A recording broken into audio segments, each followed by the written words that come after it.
gusto de saludarlos. Bienvenidos a una nueva entrevista, esta vez con Marcelo Villalba, que es el presidente del Museo de Historia del Pacífico, Domingo Toro Herrera, que nos tiene una serie de novedades para contarnos e invitarnos a visitar este maravilloso museo. Muchas gracias por esta entrevista, Marcelo. ¿Cómo estás, Gatilio? Tanto tiempo, un agrado poder acompañarlos en este programa. Ya hemos estado en otras entrevistas muy buenas y tú podrás ver cómo el museo ha ido evolucionando a través del tiempo. Exactamente, una maravilla. Aquí todavía una de tus entrevistas que te hemos hecho están almacenadas en nuestro portal y están siempre visitándola a pesar de que algunas de ellas las hicimos hace muchos años. ¿Y por qué se llama este Museo Domingo Toro Herrera? Mira, la Guerra del Pacífico es muy importante para Chile. Eh, Marca nuestro diario existir. La gente dirá, oye, pero esta es una guerra que pasó hace tanto tiempo. Y la verdad que somos un país joven y 147 años son un suspiro en términos de tiempo. Eh, la guerra está muy vigente. Está vigente en el nombre de las calles, en los monumentos que vemos a diario. Cuando pagamos, tenemos dos billetes importantes, el de 1.000 pesos, el de 10.000 pesos, y tenemos a Ignacio Guerrero y tenemos a Arturo Prat. Cuando nos ponemos contentos estos últimos años, porque el cobre está por acá arriba, ¿verdad? Y todo eso es ganancia de lo que fue esta guerra que Chile nunca buscó, pero que se vio obligado a enfrentar. Eso es de las primeras cosas que nosotros estamos siempre enseñando. Y un personaje muy relevante de la historia de Chile, no solo de la Guerra del Pacífico, es Domingo de Toro Herrera, a quien hoy día, si no fuera por nosotros, nadie conocería. Esto es tan interesante que en la misma quinta región tenemos nosotros en Valparaíso el Camino de la Pólvora, es creación de Domingo Toro Herrera, famoso Camino de la Pólvora, muy ocupado por todas estas empresas de transporte portuario, ¿verdad? En general. Tenemos el Mirador Domingo Toro Herrera en Viña del Mar, calle Domingo Toro Herrera también en Viña del Mar. Tenemos en Talagante la calle Domingo Toro Herrera, en Coquimbo una calle Domingo Toro Herrera, en Ñuñoa también, porque esta persona, de hecho en Santiago, lamentablemente, y se lo hemos dicho al actual alcalde de Santiago y a los anteriores, hace falta un reconocimiento de personaje en esta comuna. Domingo Toro Herrera es un personaje que nosotros lo estamos viendo desde muy joven apoyando de una manera muy especial al país. Primero, él creía en la educación, que a través de la educación el país progresa. Mira qué interesante. A través de la conectividad de trenes, que era lo que unía al país de norte a sur. Hoy día, en tiempos modernos, estamos volviendo al tema de los trenes. Hubo un periodo en que desaparecieron los trenes y el país, la verdad que se desarticuló bastante. Y ahora estamos volviendo al tema de los trenes. Está este famoso proyecto del tren rápido que lleva como 50 años que le han dado y solamente por voluntad no se ha concretado. Un tren que en 25 minutos, media hora estaría uniendo Santiago con Valparaíso. Pero que yo viajé, y es un lindo recuerdo, creo que las últimas personas que viajó desde la estación Mapocho a Quilpué, ese viaje yo lo hice, fue maravilloso, era escolar. eh, Después de eso, poco tiempo, la estación en Mapocho se cerró. Eh, Domingo Toro Herrera está ayudando desde 1874, por ejemplo, a Benjamín Vicuña Maquena, cuando él arregla el Cerro Santa Lucía, lo deja como uno de los paseos más importantes de América, no solamente de Chile. El entorno había que también arreglarlo.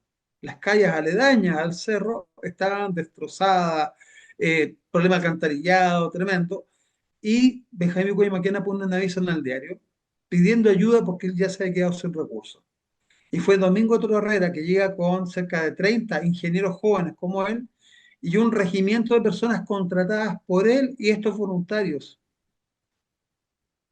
A Benjamín Vicuña Maquena no le costó un peso y todo el mundo aplaude a Benjamín Vicuña Maquena con justa razón, pero nadie se olvida que el que arregló todo el entorno de la Alameda, de la misma calle Santa Lucía y los alrededores fue Domingo Toro Herrera, O para el sea, incendio de la perdón, famosa iglesia. colijo por todo lo que nos ha sido contando que Domingo Toro Herrera era un prohombre, era ingeniero, Sí, era santiaguino y participó en el empuje, en el impulso, en la ayuda de muchas obras, no solo así es. la Guerra del Pacífico, lo que tú contabas de los trenes, y tú dices como gran cosa que viajabas de Santiago hasta Quilpué, hasta Viña del Mar. Yo viajé desde Viña del Mar hasta Mendoza en los trenes Mira, chilenos. Fui en este tren trasandino que subía y bordeaba la cordillera y no me explico cómo todo ese gran patrimonio ha se perdió. desaparecido. Así que hago ese paréntesis porque me hiciste acordar de esa maravilla. Es más, tomábamos el tren en Viña Los Lolos acá cuando yo tenía pelo, cinturón, camisa floreada, pantalón ancho, y íbamos a algunos shows que había recitales en Quintero. ¿Y cómo nos íbamos? Tomábamos el tren hasta Quillota y en Quillota tomábamos el tren que iba hasta Quintero. Maravilloso lo que tú recuerdas de los trenes de Chile. Pero No, sigamos con la historia. te Cuéntanos vas a acerca asombrar. de Toro Herrera y la Guerra del Pacífico, Ya, para no te perder vas a el hilo. asombrar. ¿Quién fue el creador del tren trasandino? No, Domingo de Toro Herrera, amigo mío. mira, un homenaje a Hace, ella. Mira, hace cuando un año yo veo encontré la estos ley. reportajes de Suiza, con ese tren que sube hasta los Alpes, que va con un Fantástico. engranaje, que van turistas de todo el mundo, cuando yo fui a los 12 años, iban turistas de todo el mundo en ese tren. Era Así una es. maravilla de la ingeniería, así que un saludo póstumo a Domingo ¿A dónde Toro venga? Herrera. Mira, el famoso incendio de la compañía, tú sabes que dio origen al Cuerpo Bombero de Santiago. Adivina quién es uno de los fundadores que estuvo en la primera reunión cuando se constituye el Cuerpo Bombero de Santiago. En coro, Domingo Toro Domingo Herrera. Toro Herrera. Fue bombero de, nosotros contamos de la primera compañía de salvadores de propiedad y escalas, que hoy día podría ser fácilmente la sexta compañía del Cuerpo Bombero de Santiago. Lo que no se sabe, yo fui bombero hace muchos años, lo que no te enseña cuando tú eres bombero, que te hablan siempre de una reunión que dio origen al cuerpo y de ahí se crean las compañías fundadoras. Lo que no te dicen que hubo una primera reunión donde se estructura el cuerpo y de esta, por la cantidad de gente que llega, se hace una segunda reunión donde se crean las compañías fundadoras. Entonces, eh, lo tenemos a Domingo en muchas cosas. Eh, Él también funda escuelas. Por ejemplo, en 1885 fue intendente de Coquimbo y La Serena. Y el actual Colegio de Niñas de La Serena lo fundó él en 1885, institución que hasta el día de hoy funciona. Entonces, después nosotros nos vamos a los monumentos. El monumento que está en la Plaza Sotomayor, fundado, inaugurado, puesta de primera piedra en 1886, inaugurado en 1888, es obra cuando él era intendente de Valparaíso y comandante en jefe de la Marina de Chile. Fue nombrado, sin ser marino, comandante máximo de la Marina de Chile en dos periodos. Oye, mira, Fundó el qué Club Naval. maravilloso lo que has hecho por Domingo Toro Herrera, pero sé que ahora también estás en otra cruzada con otro personaje para la mayoría desconocido, Sí, Francisco Mansell. Mancera, ¿Quién era? ¿Por efectivo. qué te enteré en esto? Mira, siempre hay personas que a nosotros nos inspiran, así como en la parte religiosa, nosotros tenemos los apóstoles, que son los que han seguido el ejemplo de Cristo, ¿verdad? También en el tema patriótico. Hoy día un tema muy importante, muy vapuleado, muy maltratado, que es la historia nacional, que es la historia patria, que es la misma guerra del Pacífico. Ya hemos visto lo que le hicieron al monumento a Baquedano, lo que le trataron de hacer al monumento que te acabo de nombrar, el monumento de la Marina, que lo inaugura, lo creas a Domingo Toro Herrera, y que gracias a la defensa de la Armada no le hicieron nada. Lamentablemente, el de Santiago, ahora gracias a Dios se va a volver a reponer. pero sufrió mucho. Siempre Y nosotros paréntesis, tenemos ¿ah? que fijarnos en los primeros. Eh, sobre esa acción de la Armada que reunió a cientos o miles de personas en la Plaza Miles, Sotomayor, miles. nosotros, Empresa Océano, fuimos el único medio que transmitió en directo durante más de 2 horas ese evento que convocó a todos los ex comandantes en jefe de la Armada y a una multitud de gente a defender este monumento que, como tú bien dijiste, no es solo un monumento, es una cripta sagrada donde están los héroes en su sepultura. Ahí te voy a contar una anécdota sobre el monumento un poquito más adelante.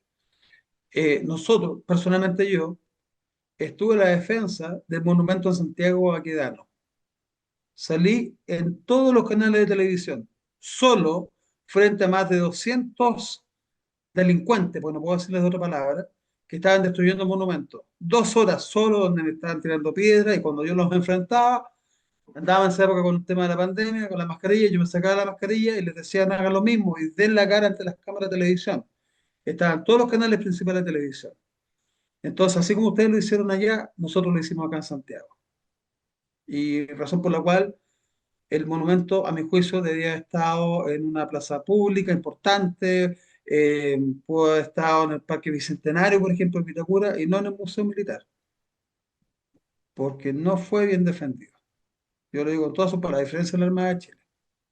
Sacaron a los soldados conocidos de noche, y hoy día está en el mausoleo de veteranos 70, de oficiales veteranos 79, donde no se siguió el protocolo, porque cuando por ley vigente al día de hoy se traslada a un veterano a la guerra o se le sepulta, debe ser con los máximos honores públicos, según la ley, honores de general de la República, con la asistencia, ya que son beneméritos de la patria, los veteranos 79, otorgado este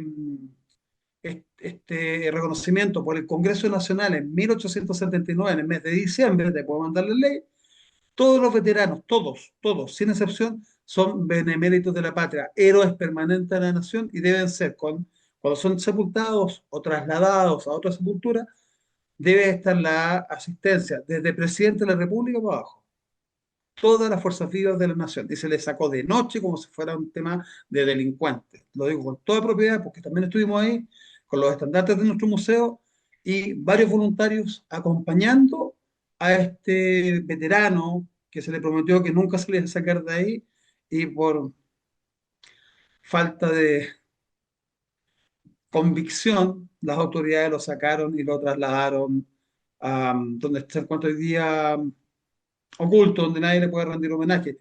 ¿Sabes que en ningún otro país se le ha tratado a un personaje que se le dio la calidad de soldados conocidos como en Chile? Me refiero de mal. Hace pocos meses atrás, una persona prendió un cigarro en el monumento a los héroes desconocidos de Francia y lo expulsaron del país por prender un cigarrillo en la llama que está en homenaje al soldado desconocido francés. Es así como se respetan estos héroes. Esperemos que Marcelo, así como bueno, vuelve Baquedano, nuestro ojalá vuelva este reconocimiento otro. porque acá en el puerto hicimos lo nuestro, inspirado por el almirante Vergara, convocó a todos los demás comandantes en jefe y llegó una multitud y la familia, gente y todo gritando para Pero proteger no- y defender. Y acuérdate cuando fueron los vándalos a atacar al monumento a Prat, había unos guardias simple y todo y no se amilanaron y hicieron frente con prudencia, paciencia y no permitieron este atropello bárbaro. y con energía, porque ellos pasaron bala cuando la gente igual iba a atacar el monumento. Y ahí se dieron cuenta estos vándalos que se hablaba en serio. Fueron más Oye, de tres pero mil no nos quinientas vayamos, personas. que nos vaya a quedar en el aire a Francisco Manser. Bueno, justamente, como nosotros nos vamos inspirando en algunas personas, yo hace mucho tiempo atrás me hice dos preguntas. ¿Quién fue el primer marino que entregó su vida? Porque siempre hablamos de Prat, ¿verdad?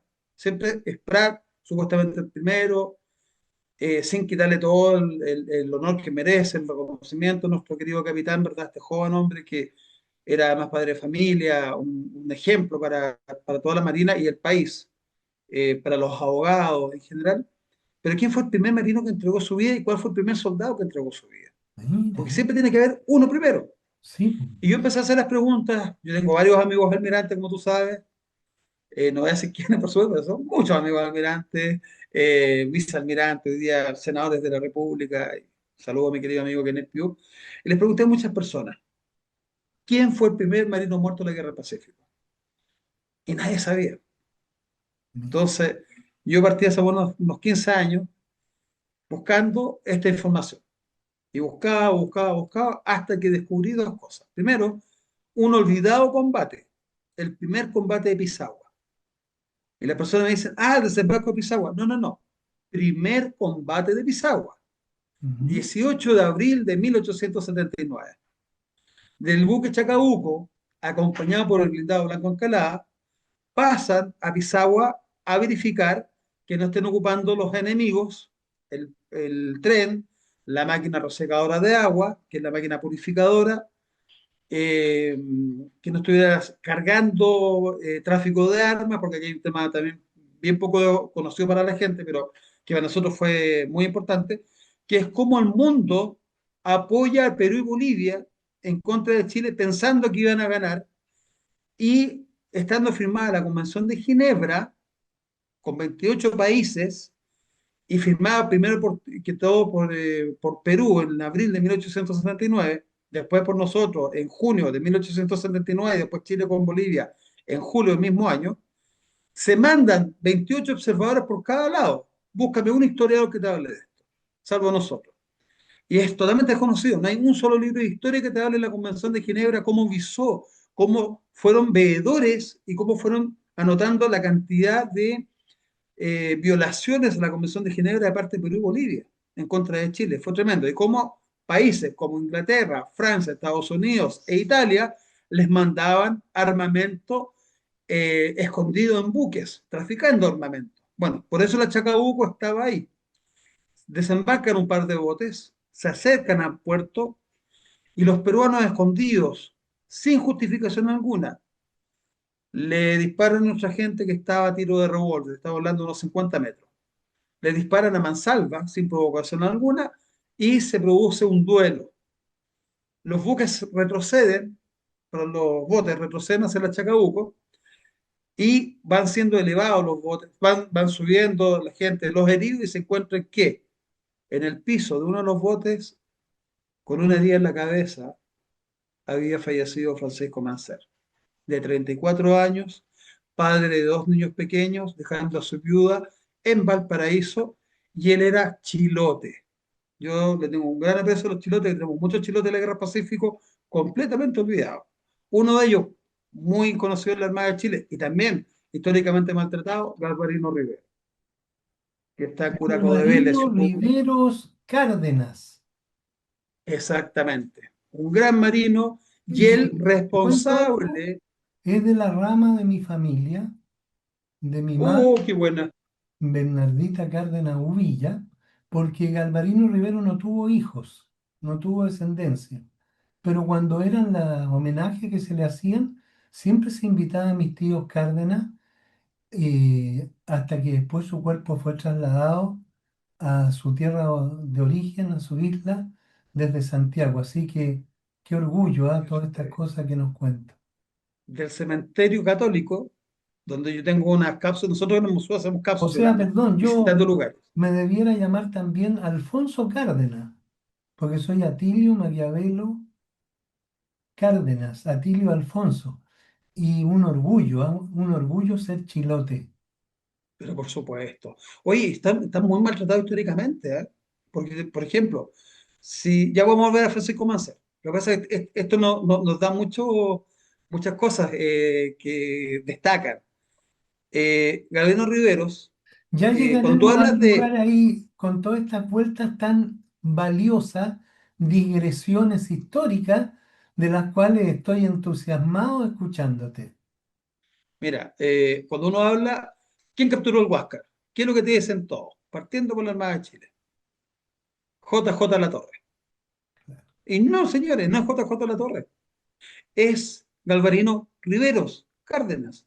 Él creó el plan de captura al Huáscar. Él crea dos divisiones, una liviana y una pesada. Los separan en más porque siempre el Huáscar, cuando había nuestro blindado, arrancaba para adentro. Fue él el que cuando le funciona el plan, el Huáscar lo ve y arranca para adentro, lo persigue con el blanco y aminora la velocidad el blanco para hacerle quedar al Huáscar que está arrancando. ¿Para qué?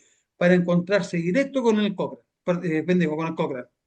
Eh, claro, al encontrarse con el Cochrane, se inicia el combate entre el Cochrane, JJ La Torre y Grau, y detrás llega el Blanco Encalada.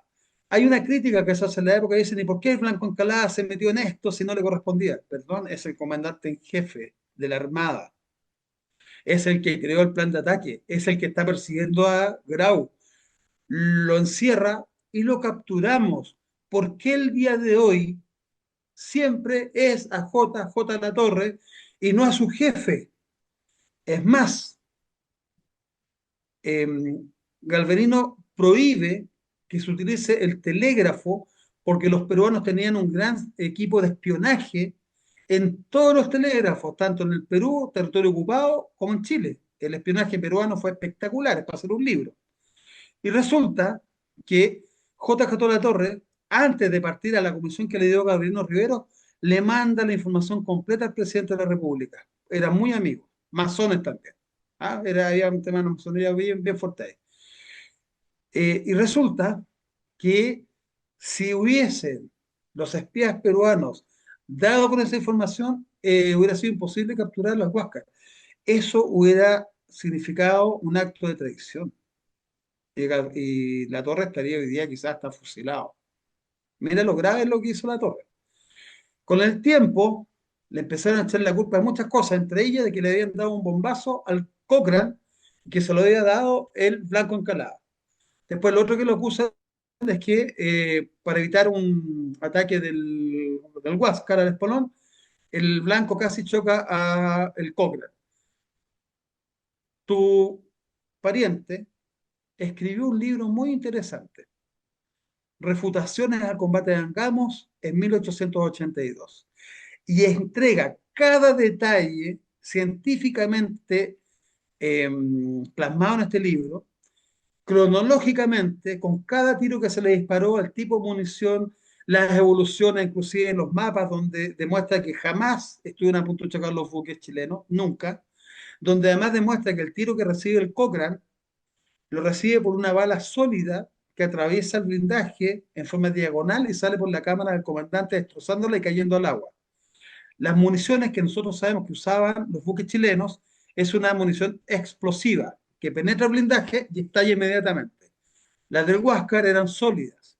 Y si el daño lo ocasiona una bala que atraviesa el blindaje y sale por el otro lado del buque, era una bala completamente sólida. Entonces, lo que hace Rivero, inclusive que quedó registrado en el diario El Nuevo Ferrocarril, es enfrentar en persona en un momento determinado a JJ La Torre en el Congreso Nacional y le dice, usted está diciendo tales y cuales cosas de mí. Y él dice, no, yo no las he dicho, pero no las pongo en duda. Esa fue la respuesta de La Torre. Mm. Entonces, muy poco caballeroso el amigo La Torre. Ahora, Entonces, mira, que yo me pregunto como descendiente, porque este vendría a ser como un tío tatarabuelo, por decir así. Eh, ya. ¿Por qué le tenían mala? Mira, él, a diferencia de muchos, no se dejó llevar la mecánica política. Él era marino 100%. La Torre era muy buen marino, no lo voy a poner en duda. Recordemos Chipana, enfrentando a dos buques peruanos, la Unión y el Pilcomayo, y les gana, pero era más político. Él, de hecho, desobedece una orden importante que era no informarle a nadie este plan, y él lo hace antes de partir, eh, poniendo en peligro lo que estaba logrando Rivero. Después asciende rápidamente, mientras que Rivero va quedando en el olvido. JJ La Torre llega a grandes puestos a nivel de la Armada de Chile, también el Congreso Nacional. Entonces era mucho más político. En cambio, Rivero no. Rivero era su profesión marino y se mantuvo siempre dentro de ese ámbito. Yo estuve en su mausoleo en el cementerio católico y es apoteósico. Es una cosa hermosísima. Yo te invito a que vayas, un día nos juntemos, vayamos, y es realmente maravilloso. Pero aún más lindo fue que Chiloé lo reclamara, que Chiloé se lo llevara. Hoy día está en Curacao de Vélez, está en la Plaza de Armas de Curacao de Vélez. Se hizo un especie de museo donde al centro, al interior, está el féretro de Galvarino Rivero.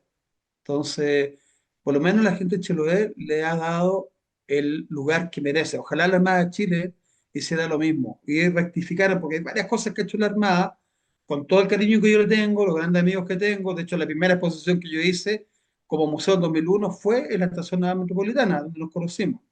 Oye, de este Y niño que sería, según tu investigación, el primer mártir de la Guerra del Pacífico, tengo entendido que tú estás proclamando que Francisco Manster, Manser se haga una plaquita y se coloque en las unidades de la Armada. mira, logramos, primero que en 2020, la Armada, después de 12 años, reconociera porque tuvimos mucho tema de investigación, se me dijo en varias oportunidades que no era cierto, que yo tenía que probarlo. Bueno, fue tan contundente la investigación que hicimos que al final tuvieron que aceptarlo.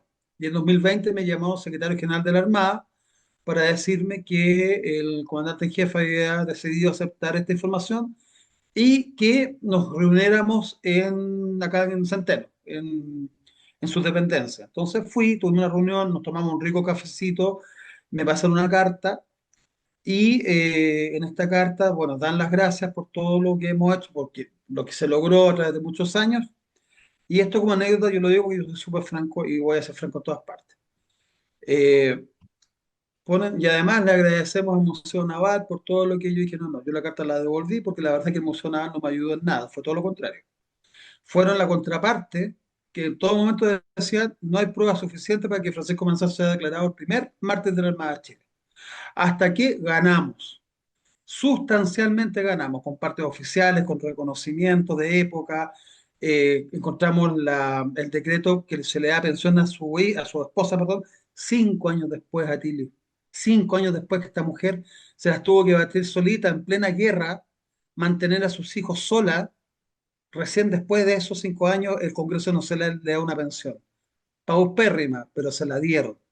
5 años que esta mujer tuvo que bancárselas con sus dos pequeños hijos. Entonces, como una justicia hacia él y hacia su familia, es que nosotros no claudicamos en conseguir los datos suficientes para demostrar que Francisco Mancer era el primer mártir. Inclusive, los diarios de un carpintero del Cochrane es el que le hizo el ataúd a Francisco Mancer y fue sepultado en el mar. Es de los pocos marinos, increíble, porque uno pensaría viendo las películas de Capitán América de Guerra con Russell Cruz, que mueren marinos y tiran al agua. En la Guerra del Pacífico no, en la Guerra del Pacífico se sepultaban en tierra.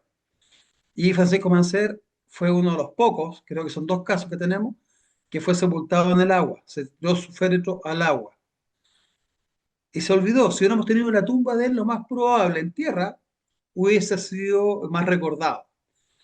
Dios nos puso en el camino a esta misión, lo logramos y en 2020 se instala en Pisagua una placa monumento que está en la Plaza de Armas, que se llama la Plaza de los Cañones. Eh, yo te mandé fotografías de la ceremonia, fue muy bonito.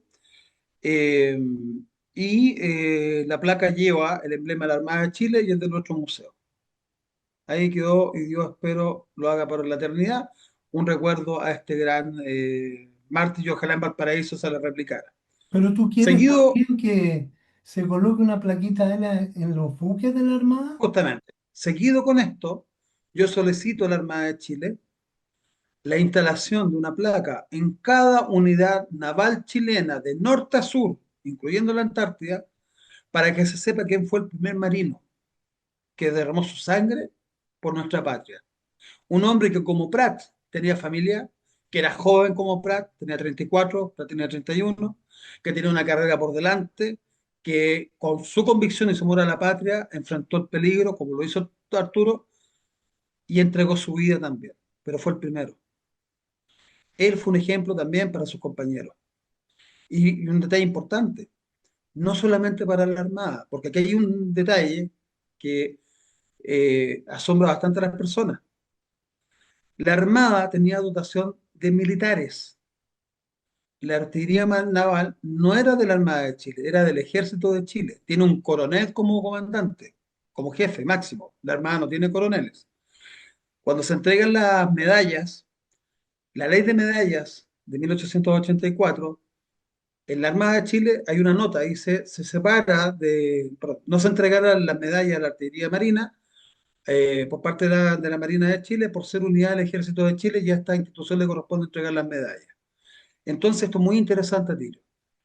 El 21 de mayo, la captura del Huáscar, la Chorrillo, Miraflores, donde la Armada también participó, ojo, el Morro de Arica también la Armada participa, Chipana y cada combate que se desarrolla con la Armada es una acción conjunta.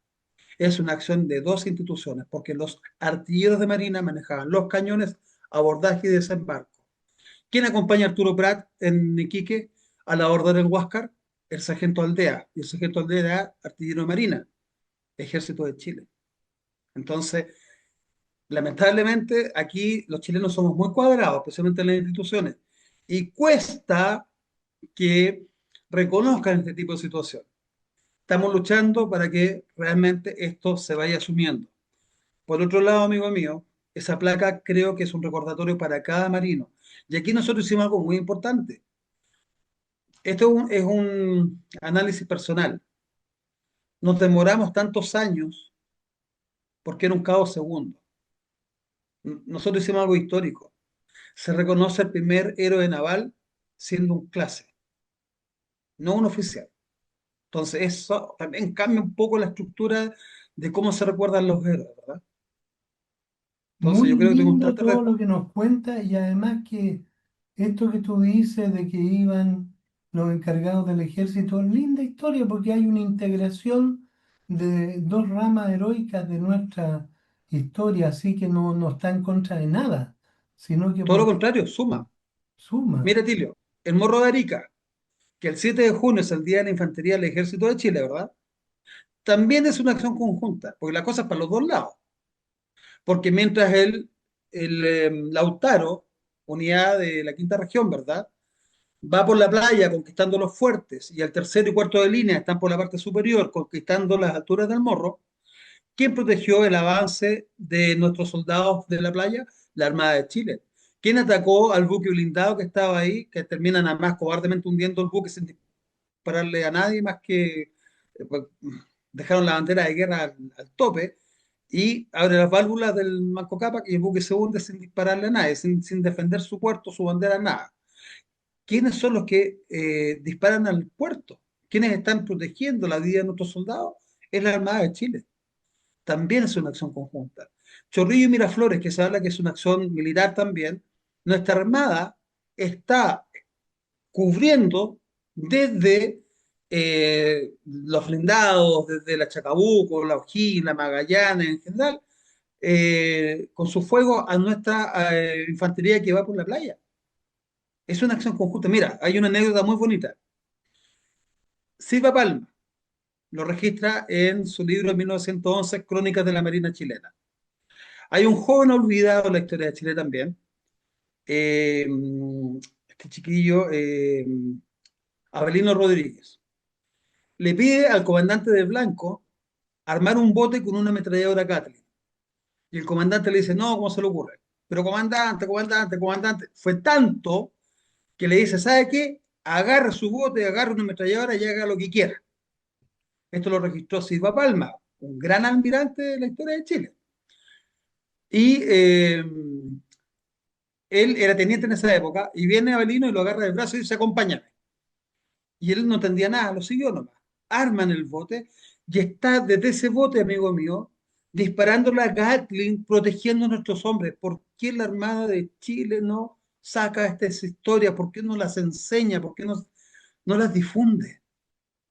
Avelino Rodríguez, lamentablemente, fallece después de Miraflores, bien digo. El voto lo tomó en Chorrillos y en Miraflores queda cargado un cañón. Él pide permiso para disparar ese cañón en homenaje a nuestras victorias y el comandante le ordena extraer la munición. Y él le dice, pero comandante, insiste él y otros oficiales en que les permitan disparar ese cañón. Y el comandante no dice, hay que ahorrar. Ojo con eso. Hay que ahorrar. Están extrayendo el cañón, del cañón de la munición, llenan una munición con sistema de tiempo. Un sargento que la está extrayendo encuentra que se la atasca y no encontró más, cosa más brillante que pegarle a la munición. Y al sacarla, el sistema de relojería empieza a funcionar. Y todos quedan mirándose y dicen, va a estallar, está prendida. La agarran entre varios, la va a tirar al agua y la munición revienta. Avelino Rodríguez queda gravemente herido con un casco metralla en la frente. Varios compañeros perecieron inmediatamente. Hay otro que sobrevive y queda completamente desnudo, sin una prenda en el cuerpo. Nadie sabe cómo se salvó. Otro compañero está físicamente íntegro, muere, nadie sabe cómo, le hacen la autopsia y tenía una metralla dentro del cuerpo. Nadie sabe cómo esa metralla ingresó al cuerpo. Misterios de la guerra. Y Avelino pide que les traiga, o sea, pide que no lo anestesien porque le iban a sacar el casco metralla igual. Y él dice, voy a morir, voy a morir. Llega su hermano y él lo único que pide es que se haga efecto su testamento. Le extraen el casco metralla y fallece. ¿Sabes qué es lo lindo de ese testamento? Él no deja bienes. Yo lo he subido varias veces, lo compartí en redes sociales. Él no deja un solo peso que no tiene. Él te deja un decálogo de valores. Un Mira. decálogo de valores es una cosa y te lo voy a mandar. Y, amigo mío, a mí se me cayeron las lágrimas la primera vez que lo vi y cada vez que lo leo. Y Oye, soy un hombre Marcelo, duro. mira, yo te quería hacer una propuesta que podríamos tener entrevista cuando tú lo estimes con fechas. Encantado. ¿No es cierto? Y que tú nos cuentes a los chilenos, a los porteños, las connotaciones de esa fecha con todos estos antecedentes, para conocer nuestra historia y también como una forma de ejemplo para el futuro, para lo que estamos viviendo. ¿M? Porque mira, todas estas cosas que tú vas contando son muy actuales. Son desafíos que la humanidad y nuestro país ahora igual está enfrentando. ¿M? Sí. Así que, no sé, pues yo te agradezco enormemente siempre tu entrevista, porque para el público se ve que las están mirando siempre, llevan miles de visitas, así que te hago esa invitación. Encantado, encantado. Mira, hay mucho que contar, especialmente la memoria de nuestros veteranos no puede ser olvidada. Estamos hablando de gente que lo único que hizo fue amar a su nación, que fueron a defender a su familia. Que además cuando tú hablas de, por ejemplo, dentro de poco vamos a estar el 23 de marzo conmemorando el combate de Calama. El 1 de marzo, Bolivia a nosotros nos declaró la guerra, no fuimos nosotros los que O sea, tú declaramos la dices el guerra. 3 de marzo hoy. El 1 de marzo, ahora pasado, Bolivia nos declaró la guerra, Ya, el primero. Nadie sabe. Todos piensan que nosotros atacamos a Bolivia, le quitamos el mar. El 14 de febrero nosotros reivindicamos Antofagasta. Reivindicamos, no ocupamos. Antofagasta siempre fue chilena. Y ahí donde la gente que viene acá al museo, ya uno les va cambiando todo lo que ha sabido. Yo digo, oh, no has mentido toda la vida, porque uno lo muestra con pruebas, lo muestra documentadamente. Nosotros reivindicamos lo que era nuestro, lo que Bolivia trató de quitarnos, que es muy distinto. Después de eso, Perú se ofrece de árbitro y nadie entiende por qué razón terminamos peleando con Perú. Perú ni siquiera era vecino nuestro.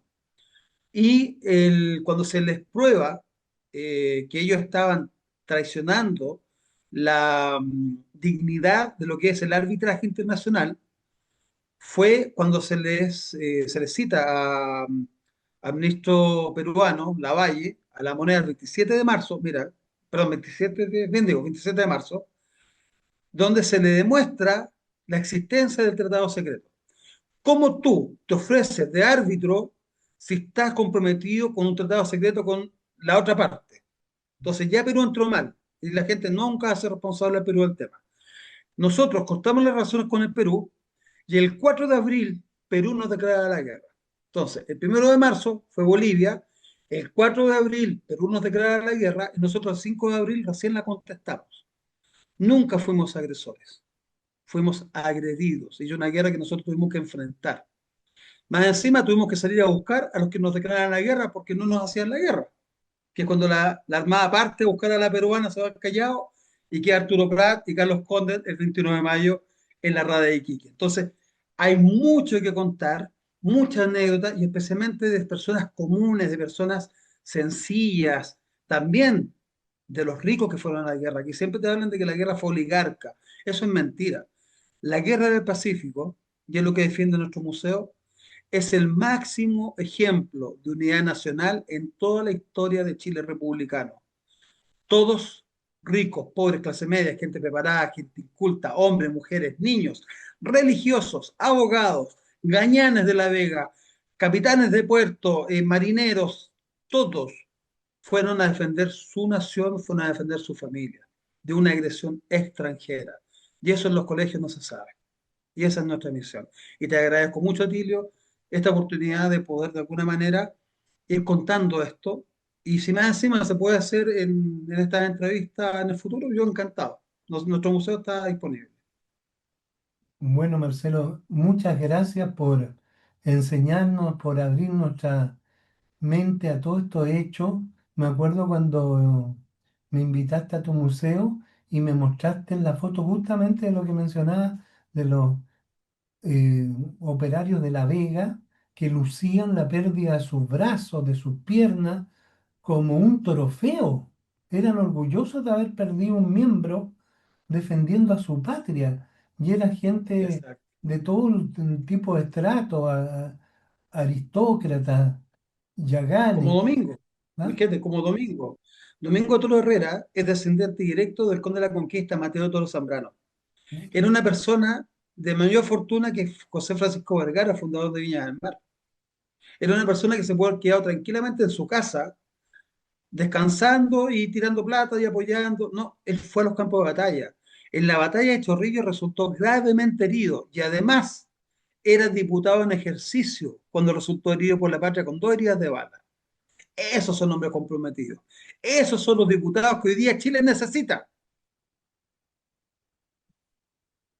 Muchas, pero muchas gracias, Marcelo, por abrirnos los ojos a la historia, que es como una paradoja, porque la historia es el futuro, porque esos son los valores que nos han movido, nos han hecho avanzar. Mira, tú de repente estabas hablando ahí de algunos de los pormenores y hablaste de estas plantas desalinizadoras que ya existían. Miren, ¿ah? Y que creemos ahora que es la Tecnología gran pura. cosa.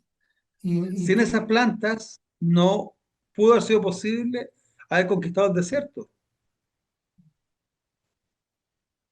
Marcelo, muchas gracias y estaremos preparando esta entrevista para que se divulgue a los cuatro vientos y a todos los seguidores de tu museo. Y otro día también nos cuenta otros detalles como estos modelismos navales que tú tienes y los llevas por todo el país para mostrarle a los jóvenes lo que es ese potencial de Chile.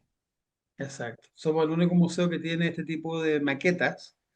Tenemos prácticamente los principales buques de la escuadra, además los peruanos, y es muy didáctico explicar lo que fue el 21 de mayo, y ojo, y la importancia de Carlos Condel, la importancia de la Covadonga, y cómo no era el peor buque, como siempre se nos está indicando, que era el peor buque de la Armada, que por eso lo dejaron con la Esmeralda.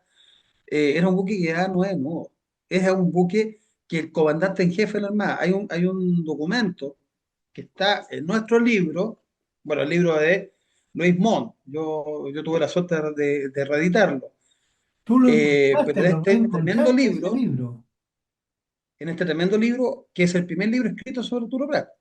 fue publicado el primero, perdón, el 21 de mayo de 1880, al año de la gran gesta de Iquique, y es una cápsula histórica espectacular. Aquí aparece la causa de la muerte de Arturo Prat, que nunca fue por bala. Nosotros hicimos un trabajo de investigación que ya lo vamos a contar en las próximas entrevistas, que yo le he pedido ya a tres comandantes en jefe de la Armada de Chile que rectifiquen la biografía de Arturo Prat cuando ellos ponen ahí que muere de un balazo. Nunca murió de un balazo, es imposible. Nosotros hicimos exámenes científicos forenses, balísticos en Estados Unidos inclusive, para demostrar que Pratt nunca murió accidentalmente o fortuitamente por una bala en la cabeza. No le hubiera quedado cabeza, de hecho. Y acá nosotros vamos encontrando mucha información, entre ellas, cuando la Armada pone que uno de sus buques más importantes es la Covadonga, con 9 nudos. Un buque en esa época con 9 nudos es muy veloz. Como usaba carbón de lota, cerca del 21 de mayo, unos 4 días antes, se le echó a perder una caldera por falta de mantenimiento. De hecho, tú nos acompañaste cuando nosotros hicimos el lanzamiento oficial de la primera reedición en el Museo Naval. Sí. Una muy linda entrevista. Marcelo, muy, muy agradecido. Y bueno, vamos a estar con un ciclo de cosas eh, en esta historia que cada fecha tiene todo un conocimiento que tú has investigado con tu gente durante años. Encantado, amigo mío.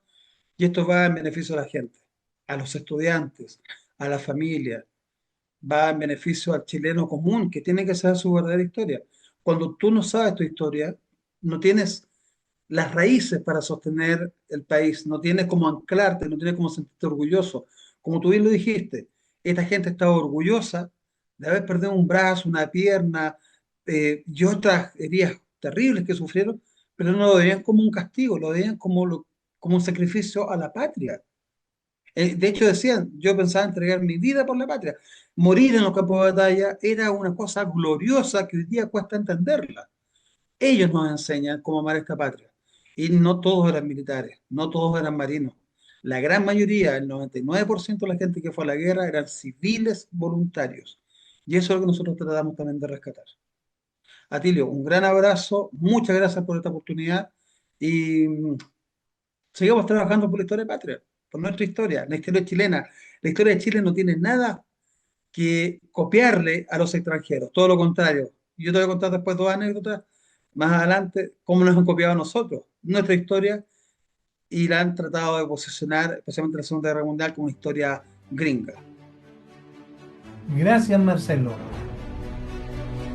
Un abrazo.